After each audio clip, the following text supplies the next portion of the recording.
Good evening, everyone, and welcome to another live edition of Legends from the Past and the Future Show. What's going on, Iana? How you doing tonight? Hey, good evening, everyone. Thank you for joining us. I am doing great. How are you feeling, Alma? Awesome. No complaints here at all. What about you, Raj? How you doing tonight? Come on in there, brother. Everything copacetic. Some of y'all don't know what that means. Go figure it out. Yeah, we got a good show for you tonight. Let's come on up in here and enjoy I haven't heard that word in a long time. Say what? Oh, you ain't heard that in a long time. That's before your time. You like 22, so I haven't heard that word in a long time. Yeah. Hey, you know, y'all don't know nothing about this word. In the last 2 weeks, we lost two legends. One being Frankie Beverly, and the other one, Tito Jackson. Man, Frankie was really three. Who's the third one, bro? Three legends. James Earl Jones. Oh, that's right. James Earl That's right. What do you guys think about that? That's right. Yeah, tell me what you guys think about the loss of Frankie Beverly.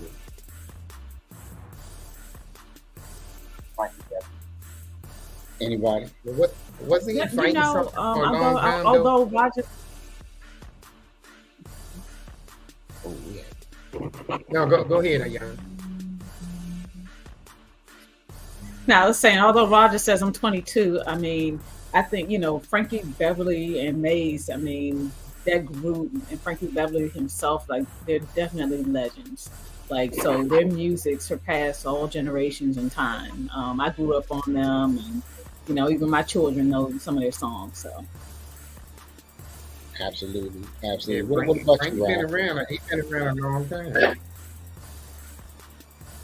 I'm telling you. But James Earl Jones, Absolutely. he was a pioneer in the movie industry. I mean, if you look at his bio, I was looking at his bio the other day. Absolutely. A lot of things he had to go through. Like they weren't getting paid the same as, and I don't want to make this about race, but they weren't getting paid the same as other folks, and doing more work, and the things he had to go through to get leads. He was told he was too tall. He was told he was too ugly. He was told that his voice wasn't right. And I mean, it's astronomical how many movies he did. And I was looking at the money he was getting for voicing Darth Vader in Star Wars. This dude was getting, it was just crazy.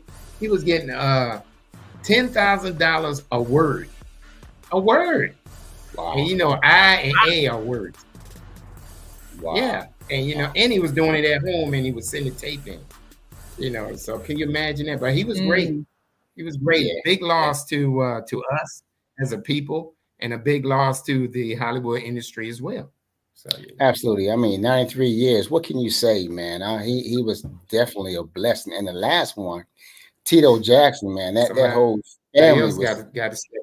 that whole family, the Jackson 5 family was just awesome, man. They just took the industry by storm. What do you think about that? Anything? Ayana? Oh, yeah, absolutely. I mean, everybody knows the Jacksons. So, Yeah.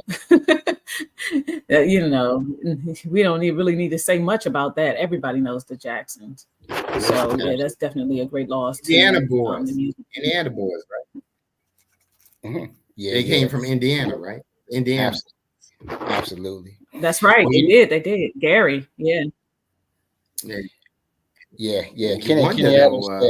Kenny Adams said friends they were pioneers. Kenny Adams said they were true pioneers. Yeah. How friends would they have really been if without Michael? Because Michael was definitely the star from day one. Absolutely. And the group kind of went down. Because I remember his mother was on a TV interview. She said, Michael don't need his brothers. His brothers need him. Yeah. But as far as wow, music, that was just a talented family. I mean, everybody could sing. Remember, their sister came out, made one record, made a lot of money. Centipede, maybe she did that. And and I mean, just to have that much talent, one family is, yeah, that's just crazy. I'm on the old night. That's just crazy to have that much talent in one family. Yeah. Absolutely. Absolutely. That's the Well, only thing she did. She went right on back. well, we do have a guest tonight, and we're gonna have a awesome show. Mr. Clement Troutman of Tropical Smoothie Cafe is with us, and he is here. Let's bring him to the stage. How you doing, sir? There we go. Welcome to the show. Thank you so much for having me. Hey, you know what? Heard so much about you, Yes. so we're gonna expect an exciting time. With you, just a great time. And the way that we started here, we go back in time. So tell us a little bit about yourself. Where were you born and raised? Okay, yeah. Well, thank you all for having me. Yeah, born in Detroit, Michigan. When back in those days, when listen to you guys talking about the Jackson Five and Frankie Beverly and all those things. We were right there in Motown.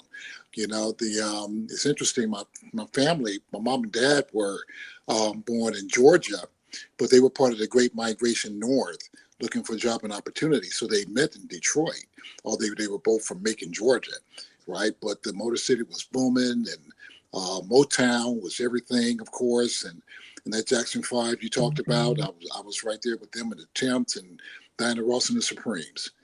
So that's where it all started for us. For my siblings and I, it's five of us, and we started there. And when I was 13, we ended up moving back south to Macon, Georgia, my first time in the South, and I was terrified. I had never been to the South before, and and this is back when, of course, civil rights, and I witnessed the riots in Detroit in '68, and all those things they've made movies of now, right? I was right there and saw the Black Panthers, even all that stuff, and so going south was an experience, in and of itself, and seeing the South and Macon. And that was a new beginning for us. And ended up going to school down there and playing football and doing some great stuff down there with some good people. Awesome. So what sport did you play? Football. Yeah, football. What position did you play? Yeah, You said, I was. Yeah, football. I played safety and outside linebacker. I thought I was going to be 230 pounds, and play middle linebacker and go to the NFL, middle linebacker. But, I stopped growing, but I still had the mindset of a linebacker. So I was a hitter, in the South. So now did you go to college? I did. I ended up going to Knoxville College. First, I went to Georgia College. We won the state championship in high school. Ended up going to a local school in Georgia College where I didn't play.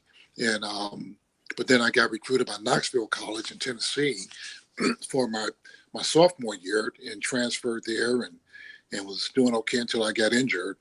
And that ended that for me.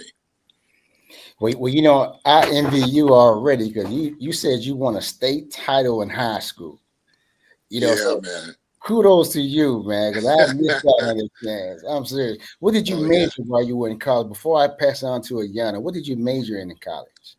Business. It was all about business and business management, actually, not entrepreneurship. There were no entrepreneurship courses in school, but business management was the closest I could get to it, so that's where it all started until I got injured, That's awesome. Now, was there anyone that you looked up to who was an example to follow? Oh man, there were so many. Number one was Muhammad Ali. I'm a baby boomer, guys. I'm old school, right? So Ali was like the benchmark. Of course, Martin Luther King, but Ali was the arms bearer, if you will, for us coming up in those days of, having courage against adversity, winning, the greatest, the confidence. Ali was the guy. He was the man. So we could lock in on him. In football, there were several, in my position. Jack Tatum, they called him, I was a hitter, so if you played football, then Jack Tatum was, was an icon, if you will, for those who played the game back in those days. And playing injured was the norm, right? You broken fingers, all that kind of stuff. And, and of course, OJ was amazing, and I know, all the press and all that, but the juice was amazing, man, on the field. Absolutely. On to you, Ayana.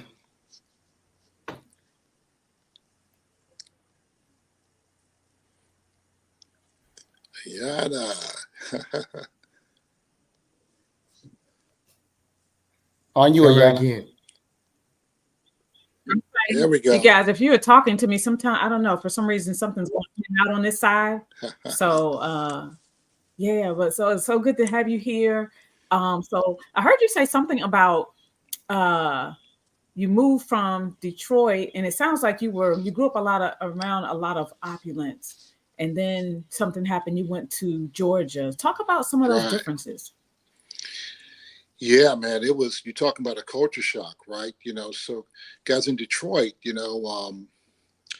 as I mentioned, when it comes to like Motown and, the big three, the automotive industry, and it was booming, and that was the place to be, you were able to witness, if you will, what success looked like firsthand, right? I mean, the Temps had Cadillacs and, brick homes, things of that nature,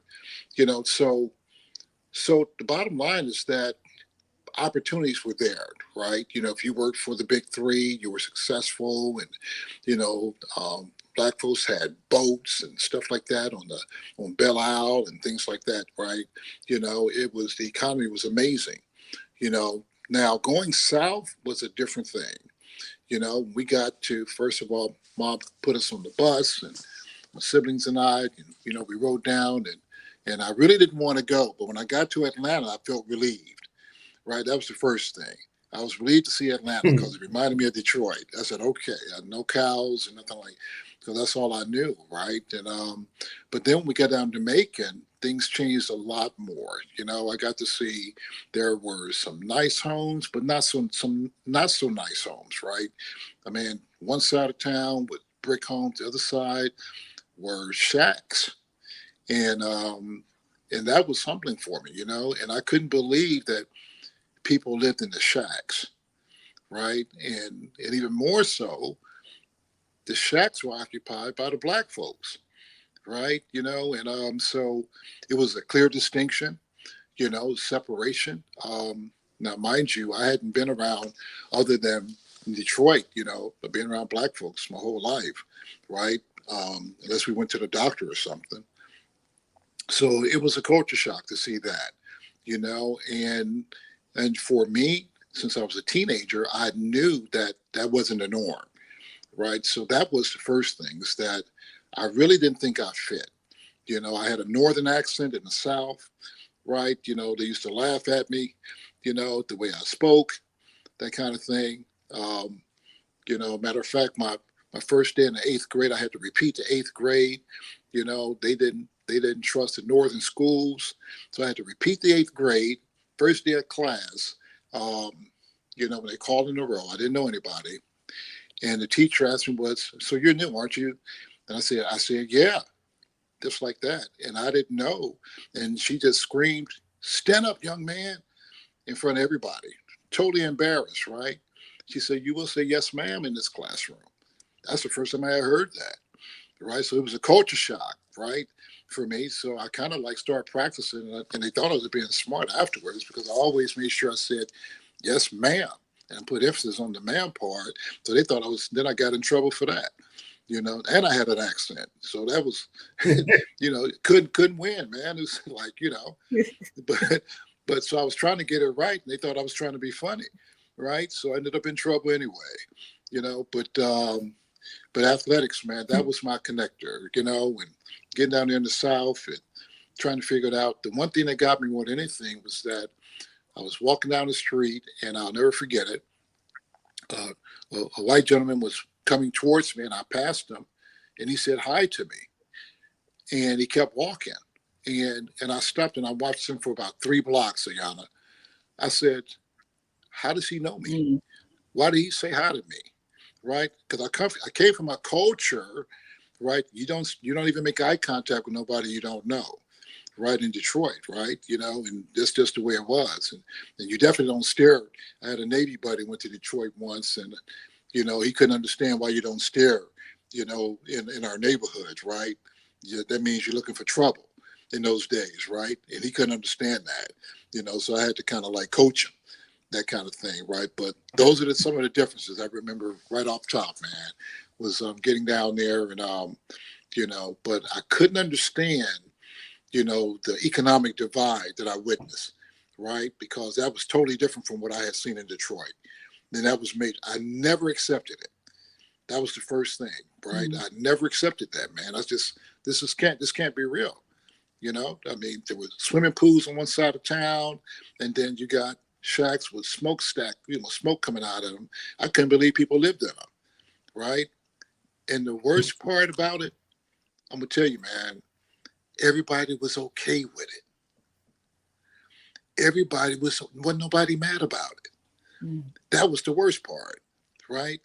But so I had a chip on my shoulder going down there after that, so because in Detroit, I had a paper route, shovel snow, all that stuff, right?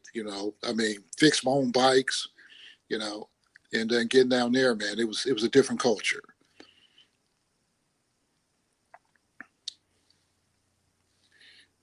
Wow.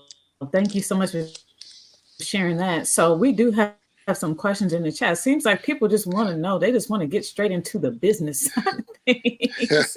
Kim Jones has a lot of questions about entrepreneurship and things like that. And All right. so, but I want to ask you though, is, kind of take us back. I know your story. I know it's remarkable. So kind of take us Uh, back to like your first entrepreneurship journey. Like, what was your first job? How did you know you wanted to become an entrepreneur? Take us back and then bring us forward. yeah, man. As I mentioned in Detroit, I had, I did odd jobs, man, whatever it is to make some money, right? Shovel snow, maybe $2. I remember I shoveled snow in Detroit, and it was a gas station, and the guy paid me. He said you could do it for $20. I was 12 years old, 13. $20 in those days, guys, was a lot of money. I mean, a lot of money, right? And so that was my real first business experience I really that made an impact. And I shoveled the whole thing. Took me all day by myself because the snow was like 2 feet. It was a lot of snow. Well, it may have been 1 feet, but for a kid, you think it's 2 feet. But anyway, after that experience, and I finished it, and he paid me $20. My mom took half of it right off the top. She said, "It's too much money," So, but what I learned from that experience was that right, that you can make your own money, right? Now, had I been smart at that time, what I realized, and I told my son Jordan is that had I been thinking, I would have took my two friends with me, my two buddies, because I didn't even tell them I had the job, right? Because had I told them, right, I could have gave them each $5 and still made 10. And we could have done all the gas stations in the neighborhood, right? So that was the first lesson I learned, but um, doing that and wanted to be in business, that dream was put in place right then. I knew I could make my own money. Now, I didn't know really I was an entrepreneur then, right? I just didn't know it. My paper route, I was an entrepreneur, right? I was a business owner. I just didn't. It wasn't called that, right? But I knew I could do it. So fast forward, man, moving to the South, did hustle jobs there and anything to try, we used to collect bottles and stuff, right? And cash them in, right? Anything to try to make some money, that kind of thing. And work with my mom, some part-time stuff.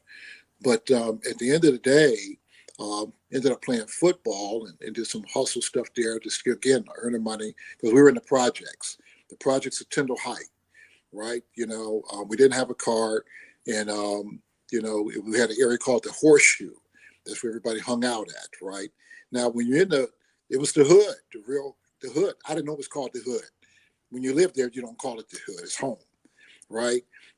But I used to wonder why, like, people were afraid to come over to where we live, right? When I played football, guys, it was our team was integrated. This is in the deep South, and busing was a major issue, right? And so we were. If you ever saw the movie with Denzel Washington, remember the Titans, right? That was real. That was us. That was the Central Chargers, right? And but we came together in football, man. And my coach, Gene Brody, he's Caucasian, and he was tough. He was head coach. His mentor was Coach Bear Bryant out of Alabama. When you get down in the Southeast, guys, football is not just football; it's a religion, right? But Gene Brody was the younger brother of John Brody, who was a quarterback for the San Francisco 49ers. And, they had a wide receiver named Gene, I think it was Gene Washington in those days, but Coach Brody was my head coach, and ended up playing there for football. And he ended up helping me purchase, he signed for my first car, a 1966 Ford Fairlane with a 289 engine. In the deep South, here's a white guy that signed for my car, right? But I was entrepreneurial the whole way through, man. I was always hustling, trying to earn money, get a car to take my mom to the grocery store and all that kind of stuff, so she didn't have to take the bus, right? With the 5-mile walk to school was real, okay, one way, right? And still had practice, man. But we didn't know that, right? So I had an entrepreneurial spirit. It just wasn't called that, right? It was called survival. And that's the thing I would tell you, that we all have it, right? We just don't know it, sometimes you got an idea about a t-shirt, or you're working on a bracelet or something like that, right? You just think you're just making some extra money. No, those are entrepreneurs in the making, right then and there. And the thing about it, the message is it never goes away, right? Because I had the same thoughts, right? After I got injured playing football. I ended up joining the Navy, right? And didn't think I was going to make it a career. Ended up making it a career, traveled the world. Ended up after my Navy career in cybersecurity, and some great things there, working with great people in a field, that I was good at.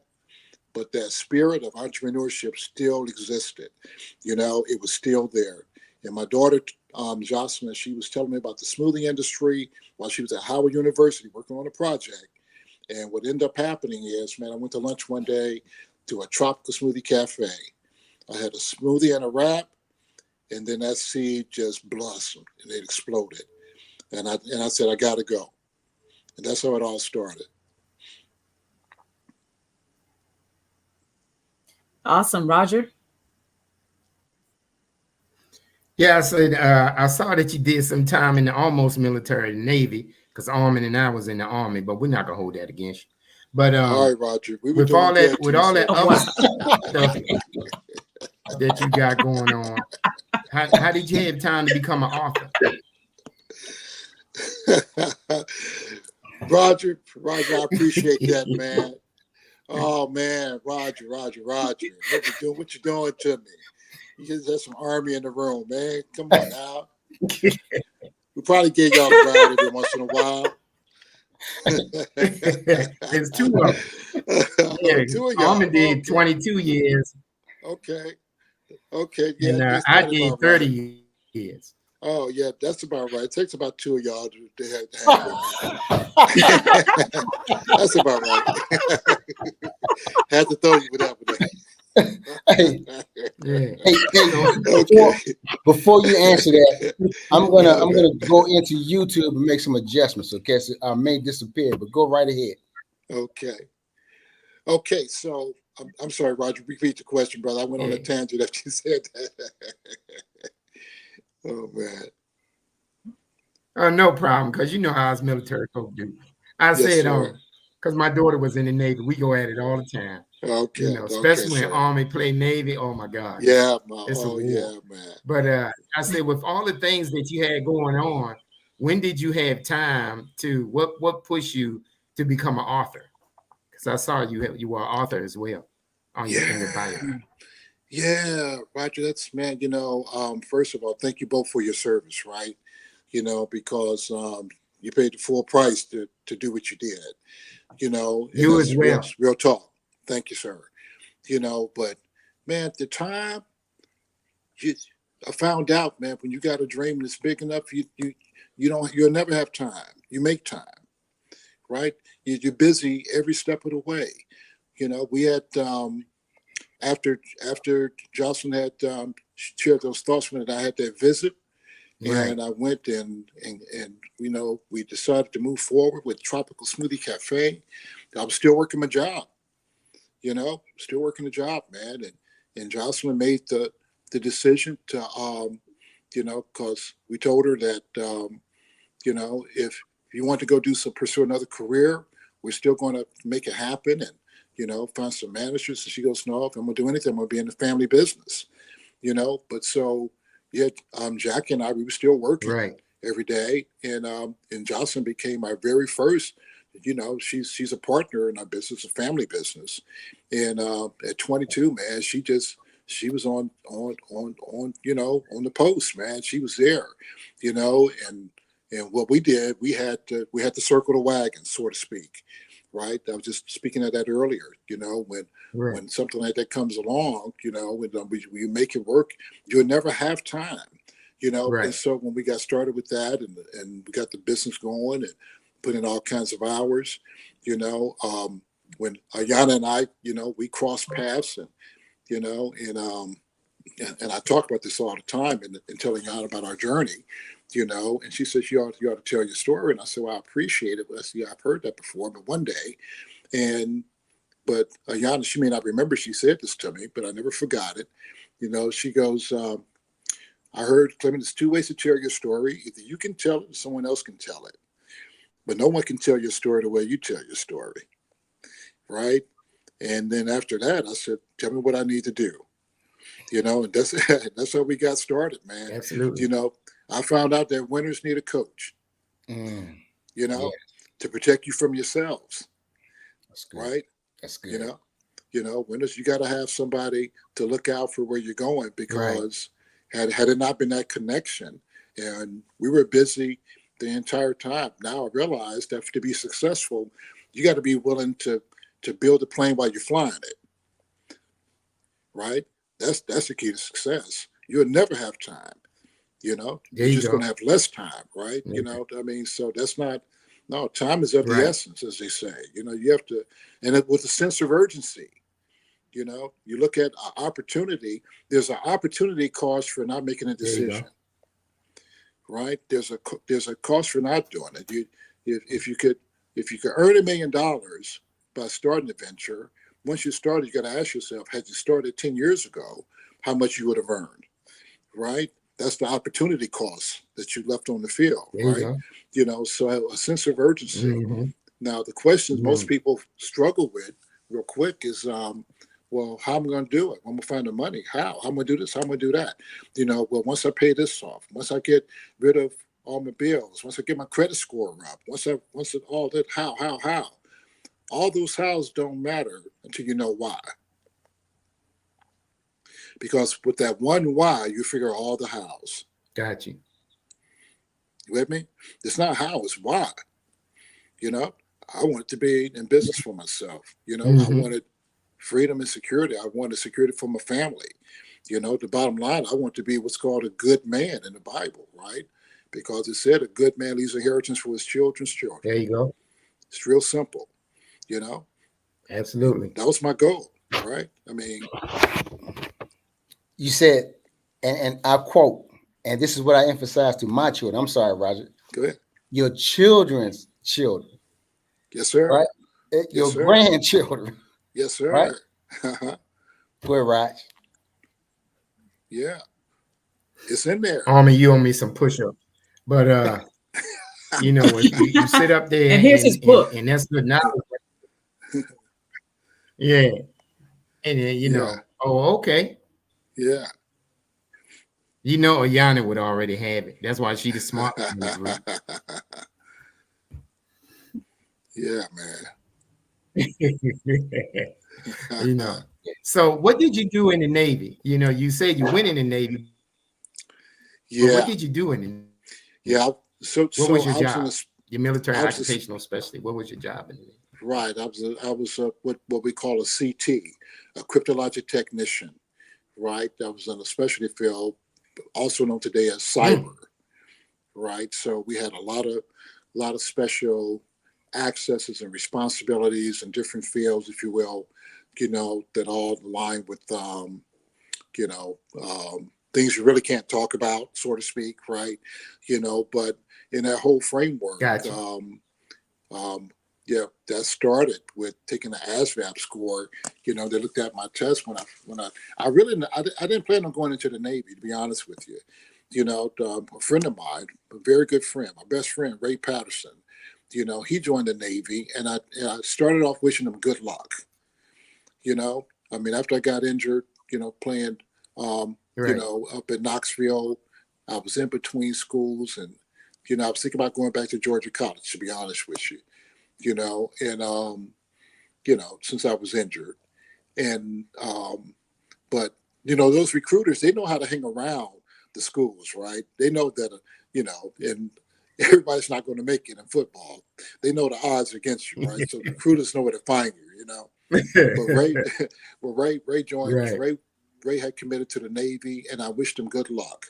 And the last, I was working a job in between schools, in a warehouse, and it scared me, because after the Christmas holidays, the seniors, the guys that worked in the warehouse, the regulars, out of all the people they had for winter work for the holidays, they decided to keep me because I was good. They said I was a good worker, right? And then the gentleman scared me. He was probably my age that worked in the warehouse, and it scared me Okay. because he says, "Man, you're doing so good. You're going to be good like me one day." And in all due respect, he walked away. He was limping. He had back pain, Ooh. and it scared me.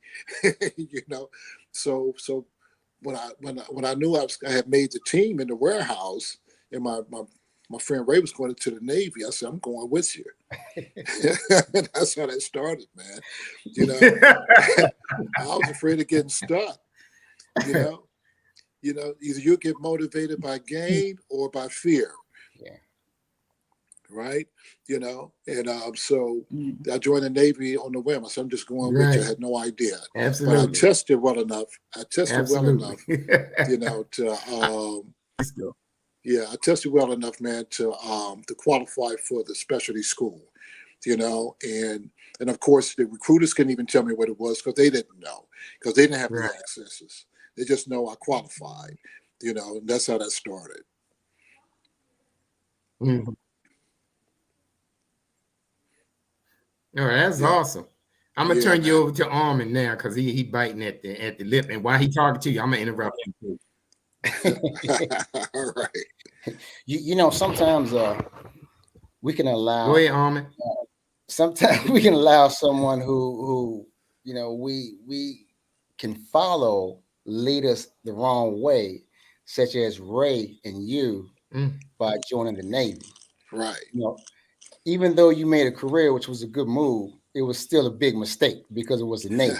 So we got to get that out of the way. Wow. Yeah.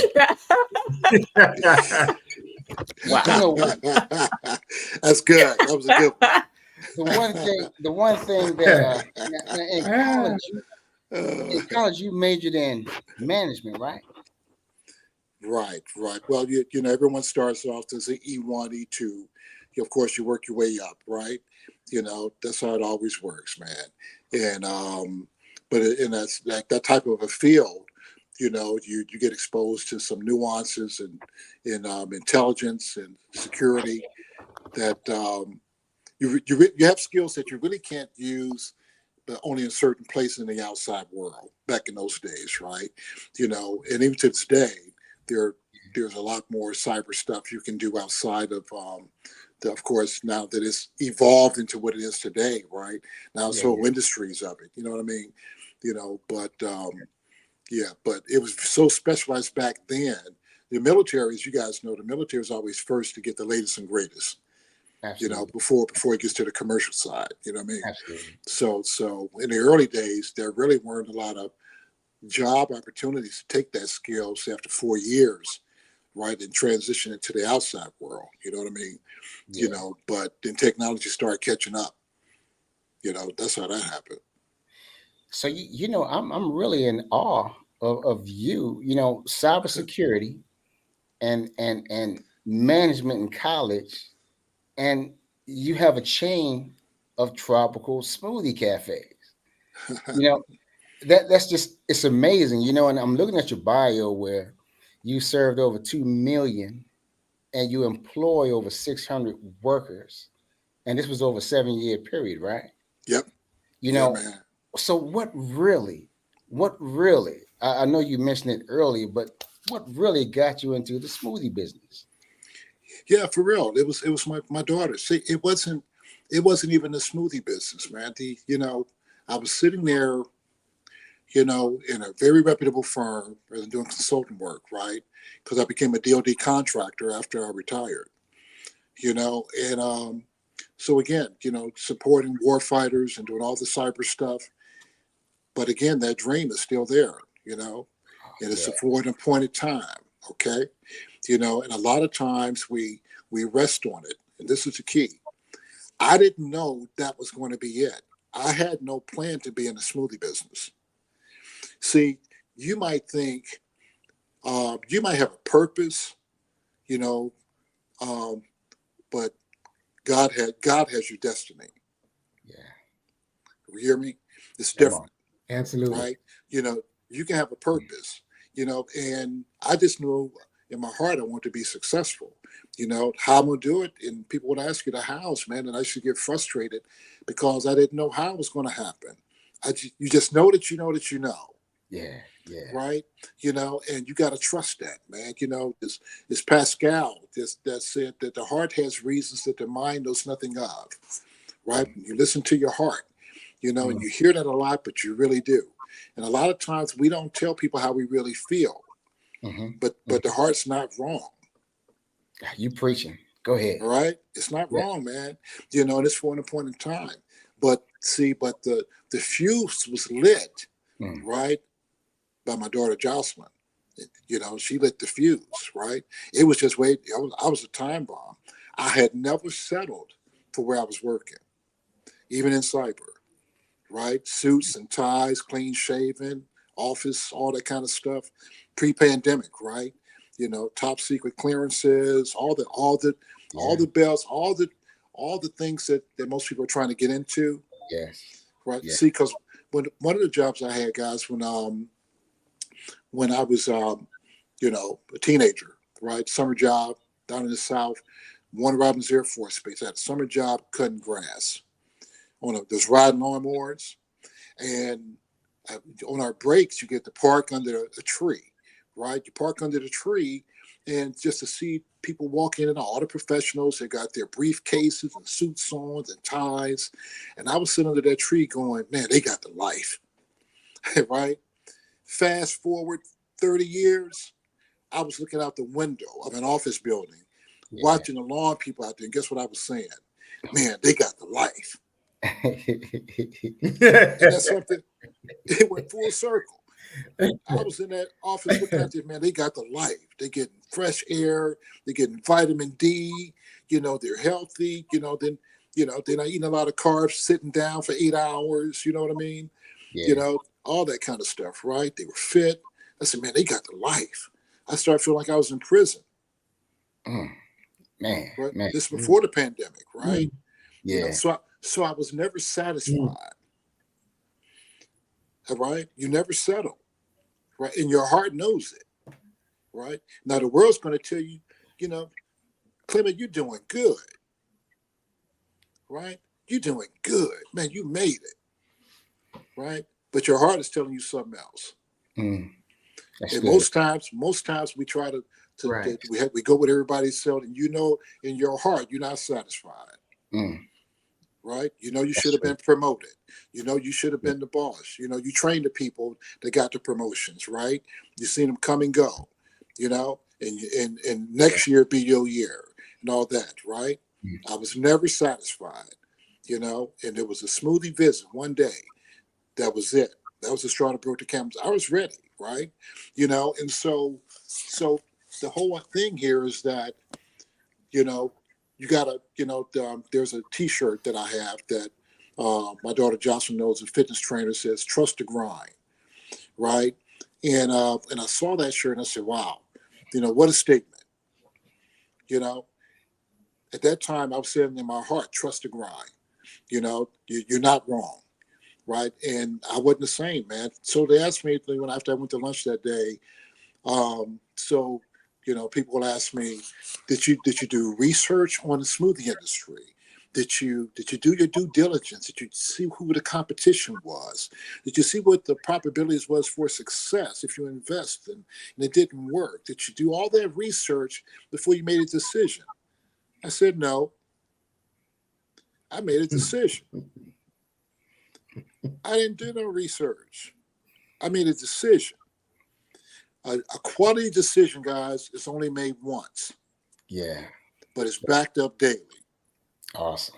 Awesome. Well, before I give it back to Ayana, here's a two-part question for you. Do you see yourself expanding anymore? And then talk briefly about the Washington, D.C. NBC Food for Family drive. Yeah, man, what an amazing thing. The expansion, absolutely. And expansion first and foremost. You to secure, your family. You've got to know your why, right? And I talked about that, right? What's your why? Mhm. Now, the first level of why is family, right? Family and security. But then you start running into other whys, right? Like the food for family, right? As you're securing your family's security, you start to realize that there are other needs out there. With me, you say, "Wow, man!" You say, "If I have more, I can do more." Right? So you don't stop. Once your family secure, you start to say, "Okay, how can I help this family?"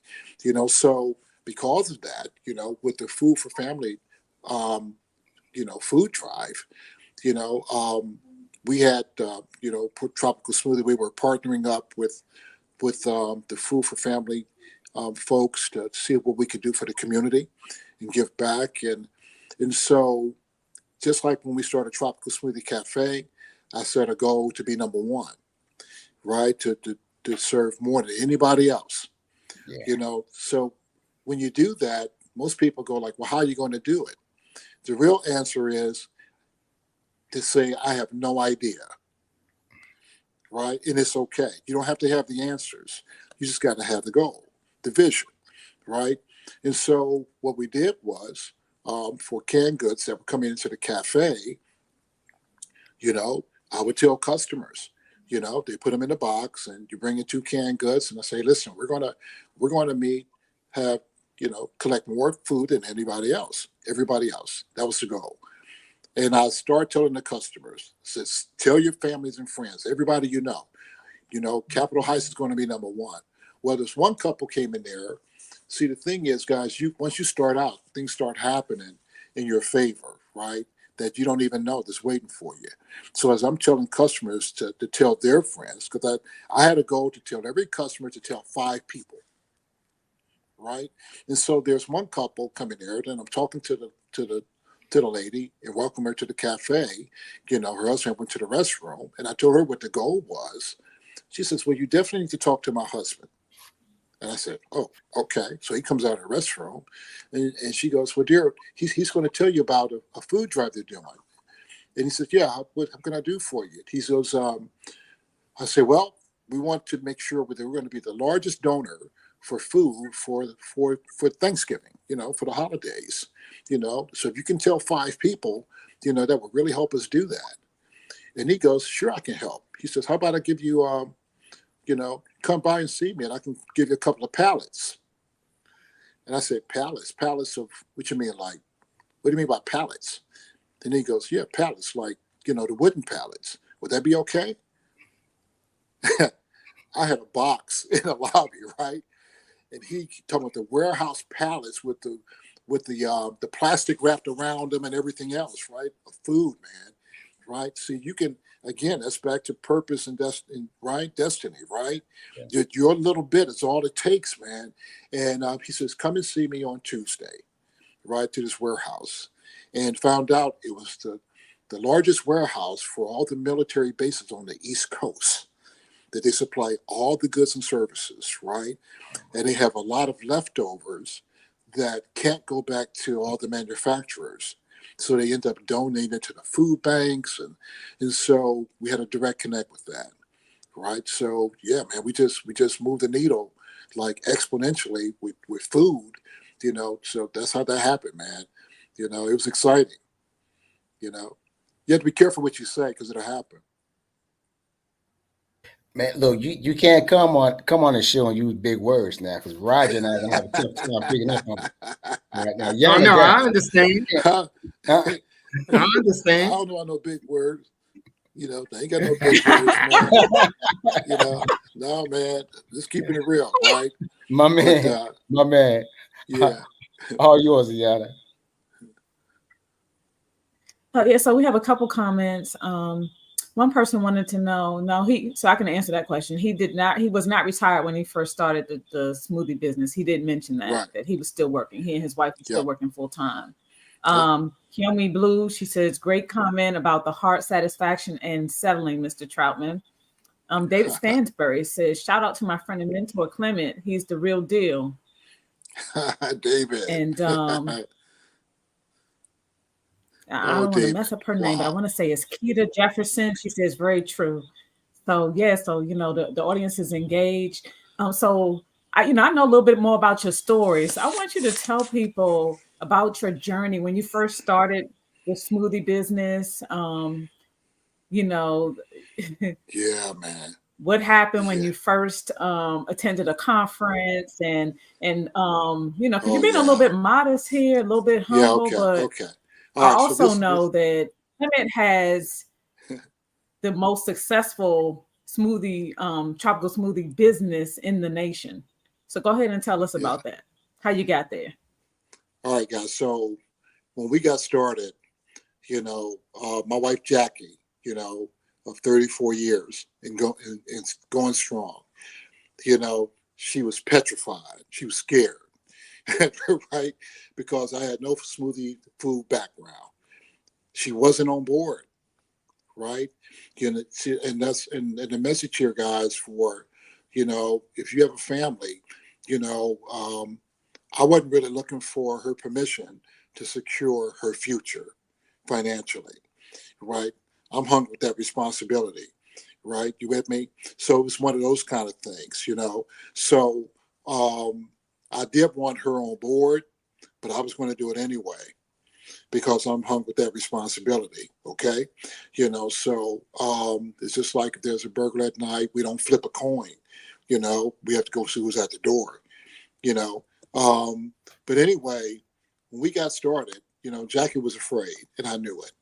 And so right before I signed the contract, I asked her again. I said, I definitely want you with me, and then she saw that I was serious about it, and she signed, but she was still terrified. And what happened was we were invited to the convention.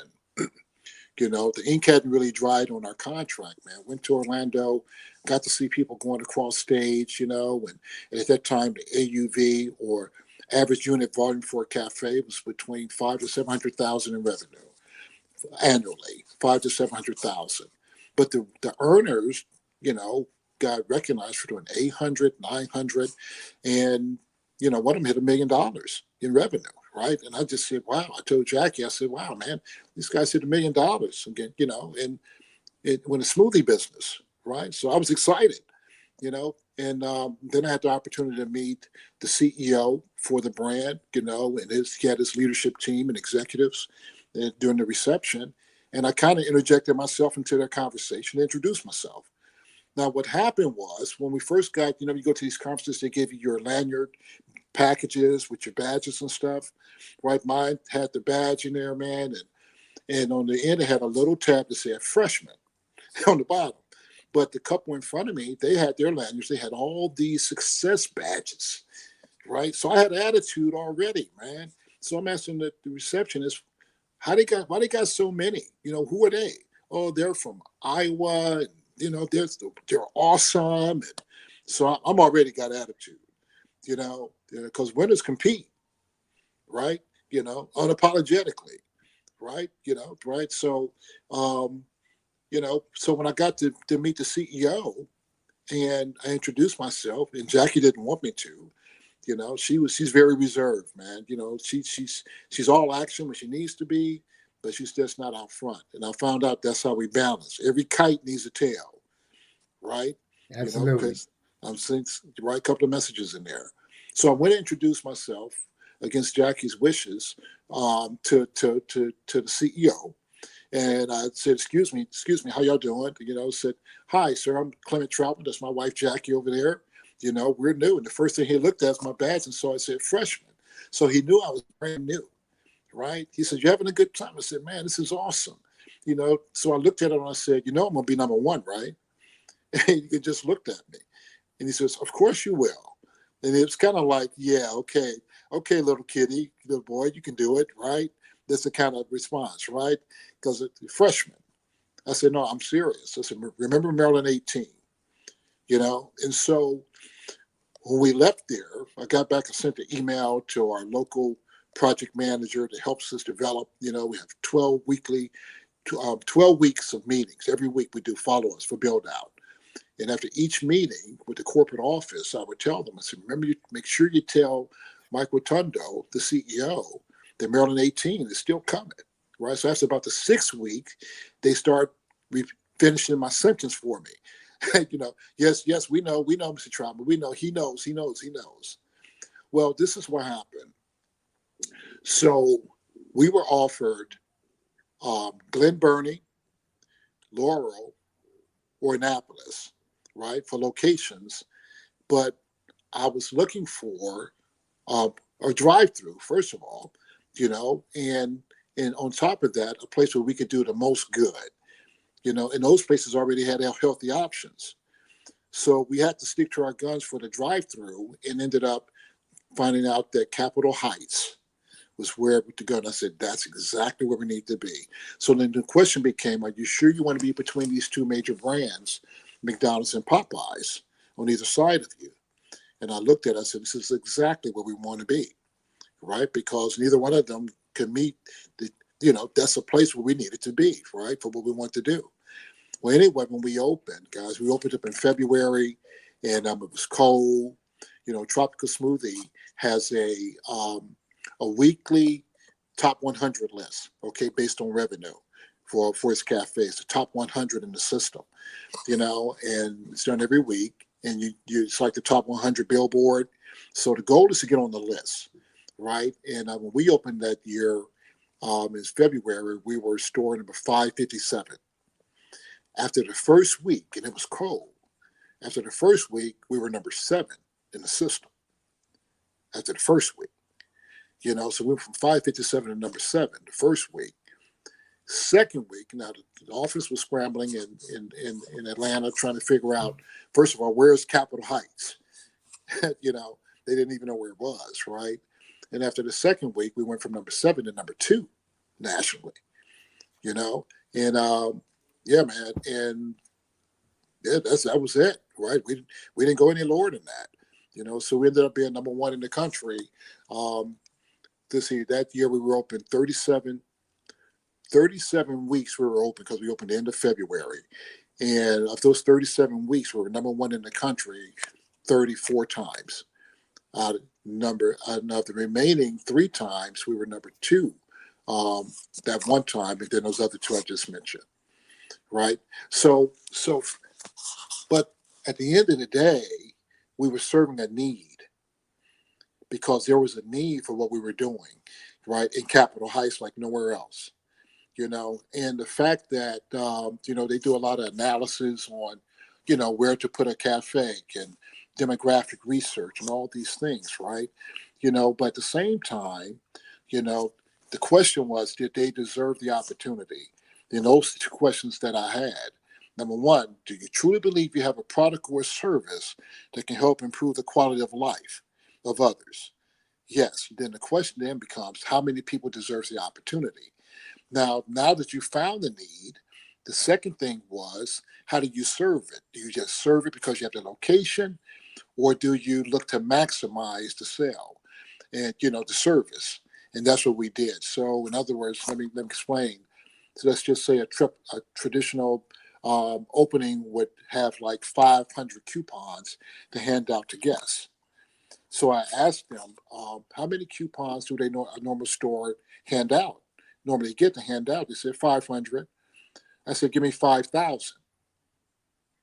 And then they go like, are you sure you want 5,000 coupons? I said, should I make it 10?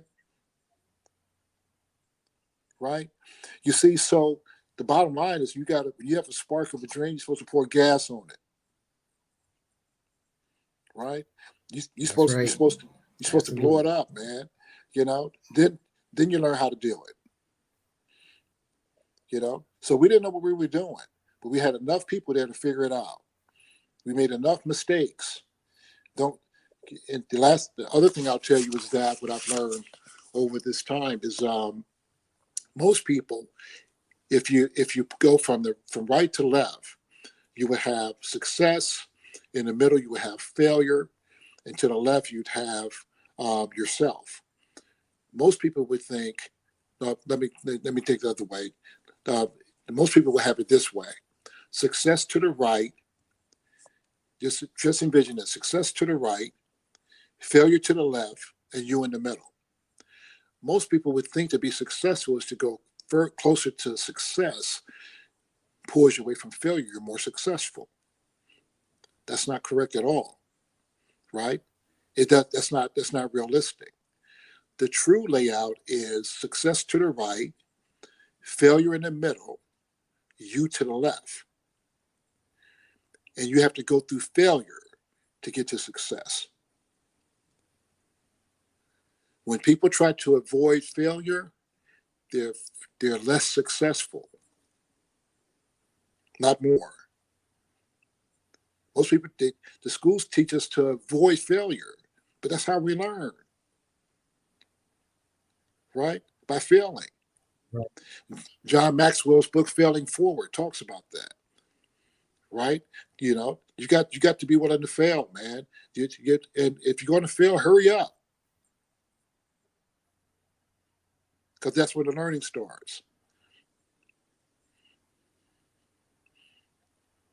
Wow. Yeah, congratulations on all your success. I mean, those are some very powerful words.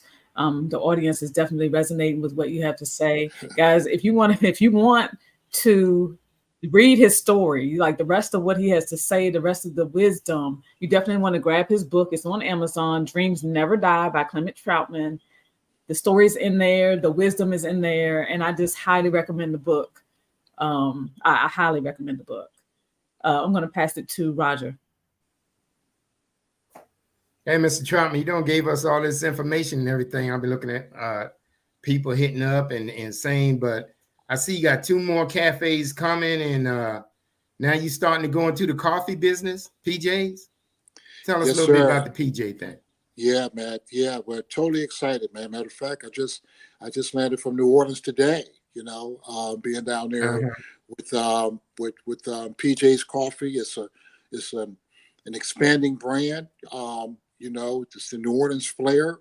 It's a quality coffee. It's an amazing product. Way better than. I'm not going to talk about the competitors, that kind of by name, but it's better. Okay, and okay. but they're out there, but this one is way better. The quality is amazing. So if you're a coffee connoisseur, you would definitely appreciate the brand. The pioneers for the Maryland market right now have done an amazing job. Mike and Tyra Harris. If you haven't been to their cafes, they have one in Bowie and one in Silver Spring. They're amazing visionaries for the brand, and so we're taking that brand on as well. We've got a unique situation going on in Capitol Heights, whereby we're currently in the process of relocating our Tropical Smoothie Cafe to a larger facility. Right. As the highest producing Tropical Smoothie, it does come with some challenges, if you will, we've had the weather, and one of them being that it really simply wasn't a big enough location for what the volume we do. So we're relocating in the same shopping center, just when it's a set of Popeyes, and it's 3 times the size. We can triple our output. We're going from 6 blenders to 18 blenders. It's an amazing facility that we've got coming.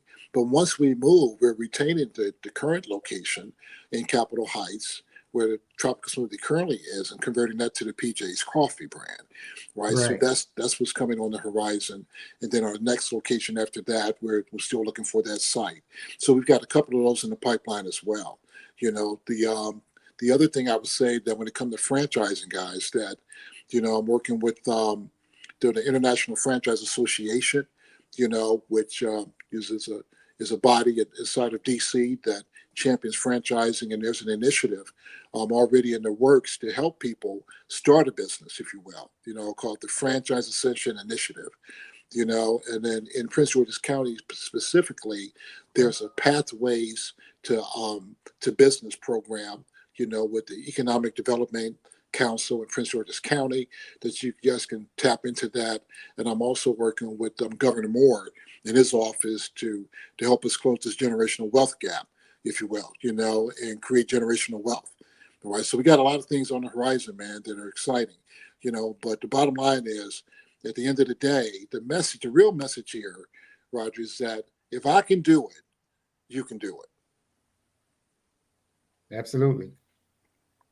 Absolutely. And you're doing extremely well, and just became my mentor, and a lot of people, and I see, I saw David put his little comment in there. David is one of my relatives. He's my cousin. So if you already know my family, that tell me you already good. So what I'm gonna do is go ahead and pass you over to Armin, because we running out of time. Okay. And if anybody see anything, I want them to blame it on Armin, not me.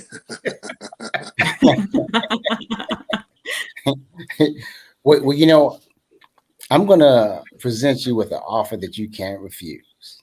All right.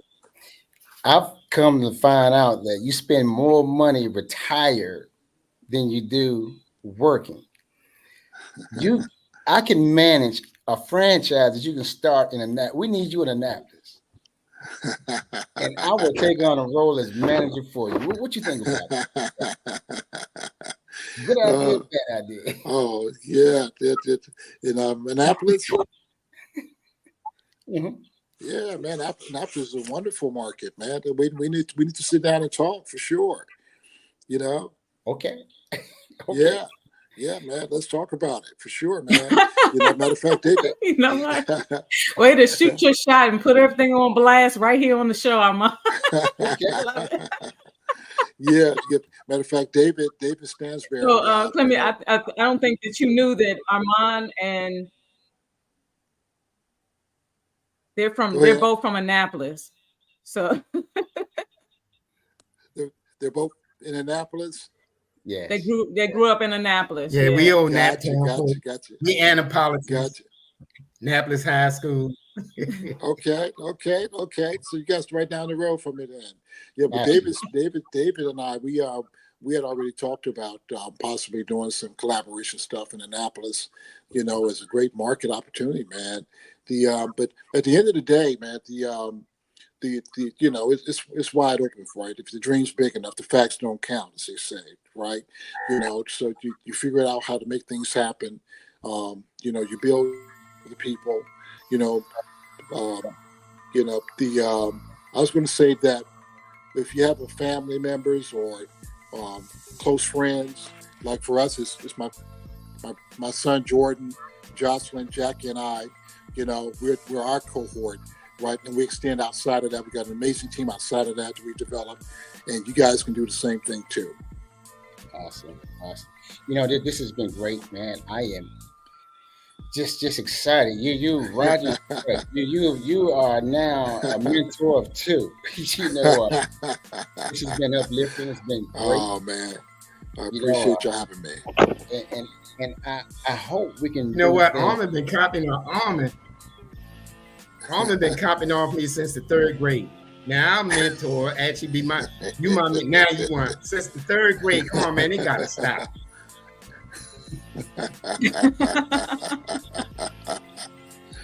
Anyway, but moving right along. Hey, we thank you for being on the show tonight. You know, I'm gonna see if anybody have any last words before I actually put you on the spot for real. Yana, do you have anything?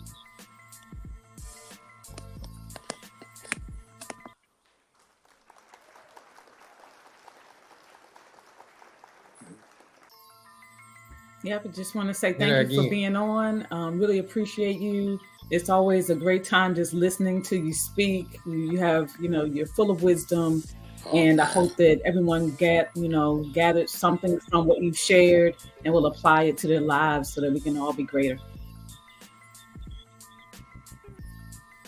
Absolutely. Thank you for that, Ayana. We appreciate you. Roger. Hey, thank you so much for coming on. I mean, you just gave a plethora of wealth of information to everybody out there. And it must have been good because your daughter in the comment section said, "Great job, Dad." So, I wish you nothing but more success. And thank you so much for gracing us, with your presence. Oh, I appreciate that. Thank you, guys. So if you're on YouTube out there, please subscribe to the show. This is the part about the show that I really like. I'm going to put my phone number in the chat. And you've got me so excited. I think I'm going to give away a Legends from the Past shirt, not a hoodie, a shirt. And we don't want to give them hoodies away. We may be able to get Mr. Troutman to give a free coupon for a smoothie. Can we do that? Absolutely. We got so that's a done deal. Really? You're lucky tonight.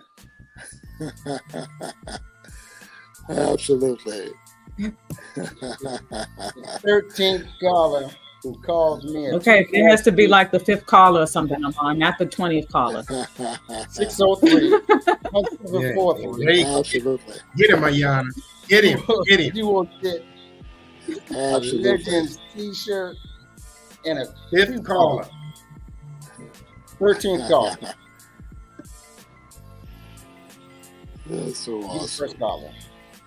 Call back. You're the second caller. Call back.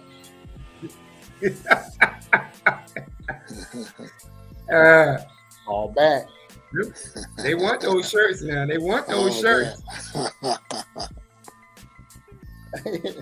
Number 6, call back.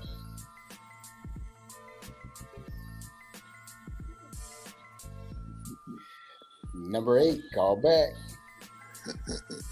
How many people are you going? What number did he do?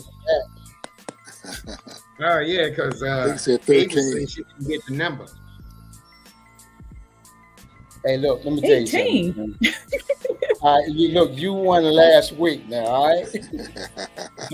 Look, you got a shirt last week, right? So I'm going to give you a hat this time. You want a hat? All right, so you're going to get a hat and you get a coupon. Hold on for a second. We got a winner, June the Aces. Hey, you can't be monopolizing like that, okay? Yeah. So,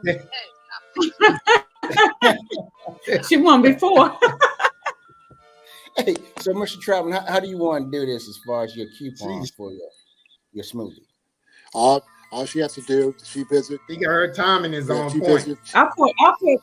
Her timing is on point. I'll coordinate with my mom and get it and make sure we get it over. Right. I'll coordinate with them.